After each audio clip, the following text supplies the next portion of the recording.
Bismillahirrahmanirrahim. Assalamu alaikum, my dear students. I hope you all are doing very well. I am your science teacher, and today our topic is how we hear sound.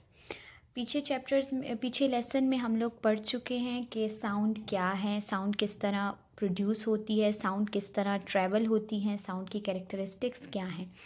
But आज हम लोग पढ़ेंगे कि हम लोग sound सुनते कैसे हैं. ठीक है, ये तो ऑब्वियस है कि साउंड हमने पढ़ा पहले कि वाइब्रेशन से प्रोड्यूस होती हैं. जब कोई ऑब्जेक्ट वाइब्रेट होता है हमारे पास तो हमें साउंड सुनाई देती है. ये तो कॉमन सी बात हो गई. लेकिन अब इस पूरे साउंड का मैकेनिज़्म क्या है, इसका फिनोमिना क्या है, आज हम ये पढ़ेंगे कि ये साउंड जो है हमारे कानों में जाके किस तरह से ये फिर पूरा प्रोसेस होता है. So how we hear sound. पहले हम ये पैराग्राफ पढ़ लेते हैं, फिर मैं आपको इसका पूरा डायग्राम के साथ पूरा स्ट्रक्चर और पूरा प्रोसेस बताती हूँ. How we hear sound. Sounds are produced when objects vibrate. Sound कैसे प्रोड्यूस होती हैं जब कोई ऑब्जेक्ट वाइब्रेट होती है, ये हम काफ़ी टाइम में बता चुकी हूँ. This vibration of object causes the air molecules around the objects to vibrate. ये जब वाइब्रेशन हमारे पास होती है तो जो हमारे इर्द गिर्द एयर मॉलिक्यूल्स होते हैं वो भी वाइब्रेट होते हैं और ये वाइब्रेशंस हमारे कानों में जाती हैं तो फिर हमें आवाज़ सुनाई देती है. अब ज़रा इसी पेज नंबर 105 पे हमारे पास है ये एयर का पूरा स्ट्रक्चर बना है. ठीक है, अब इस स्ट्रक्चर को मैं आपको बहुत ही सिंपल तरीके से समझाती हूँ. ठीक है, ये आपके पास मेरे पास है ये. ठीक है, इसको आप पहले समझ लें, फिर मैं आपको बताती हूँ कि ये किस तरह सारा मैकेनिज़्म होता है. हमारे एयर में हमारे पास कितने हैं, हमारे पास एयर जो है 3 मेन पार्ट्स में डिवाइड हुआ है. ठीक है, यहाँ पे भी है मिडल एयर, आउटर एयर और इनर एयर. मेन जो हमारे पास पार्ट्स हैं एयर के वो हमारे पास कौन कौन से हैं, outer air, middle air and inner air. ठीक है, अब आउटर एयर में हमारे पास क्या है. आउटर एयर हमारे कान का वो हिस्सा जो हमें बाहर से नज़र आता है, ये हिस्सा जो हमारा कान है जिसको हम बाहर से देख सकते हैं, इसलिए इसको आउटर एयर कहते हैं. ये फनल की तरह इसकी शेप है, सुराही की तरह. ठीक है, फनल की तरह इसकी शेप है. ये शेप क्यों इसकी फ़नल की तरह है, ताकि ये छोटी से छोटी आवाज़ को भी पहचान सके, उसको भी कैच कर सके. ठीक है, ये इसकी शेप अल्लाह ने इसलिए ऐसी बनाई है हमारे कान में छोटी से छोटी आवाज़ भी कानों में पड़ सके और हमें सुनाई दे. ठीक है, मिडल ईयर में हमारे पास क्या है, मिडल ईयर में हमारे पास टाइनी बोन्स हैं जिनको हम ऑसिकल्स कहते हैं. ऑसिकल्स हमारे पास थ्री ऑसिकल्स हैं हमारे पास मिडल एयर में. ठीक है, वो ये आप देख सकते हैं, ये हमारे पास this is the middle ear, ये हमारा आउटर एयर है. ठीक है, बहुत ही सिंपल हमारा कान नज़र आता है लेकिन इतना ही इसका ये अंदर का सारा सिस्टम कॉम्प्लेक्स है. ठीक है, ये जितना सिंपल है अंदर का सिस्टम उतना ही कॉम्प्लेक्स है. अब ये यहाँ से ये मिडल एयर स्टार्ट हो रहा है हमारा यहाँ से. ठीक है, ये मिडल एयर की वॉल है, यहाँ तक सारा आउटर एयर है, ये सारा अंदर से इनर है.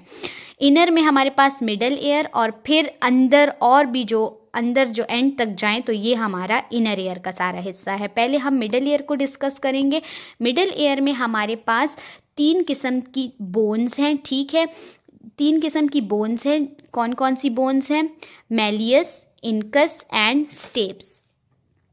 अब ये मिडल एयर में जो हमारे पास ये इन तीनों को हम लोग मिला के क्या कहते हैं, ऑसिकल्स. ऑसिकल्स किसको कहते हैं, ossicles responsible for transmitting sound waves from ear drum to middle air. जब हमारे कानों में आवाज़ पड़ती है तो ये ऑसिकल्स क्या करते हैं, साउंड वेव्स जो हैं एयर ड्रम से ट्रांसमिट करते हैं साउंड वेव्स इनर एयर को. ठीक है, ताकि फिर हमें आवाज़ सुनाई देती है. तो ये तो इसका पहला प्रोसीजर हो गया. ठीक है, ये 3 हमारे ऑसिकल्स हैं. ठीक है, ये किस लिए रिस्पॉन्सिबल हैं, ये 3 बोन्स जो हैं ये किस लिए रिस्पॉन्सिबल हैं, ये रिस्पॉन्सिबल हैं साउंड वेव्स को ट्रांसमिट करते हैं एयर ड्रम से मिडल एयर में. ठीक है, ये 3 हो गए. अब इनर एयर में हमारे पास क्या है, इनर एयर में हमारे पास है कॉकला. कॉकलिया का फंक्शन हमारे पास क्या है, ये एक स्पाइरल शेप्ड है स्नेल की तरह, जो स्नेल आपने देखा होगा, ठीक है, स्नेल की तरह, स्नेल के शेल की तरह इसका शेप है, ये कॉकलिया है। इसमें फ्लूइड फिल होता है, उसको पैराफिलम कहते हैं, ठीक है।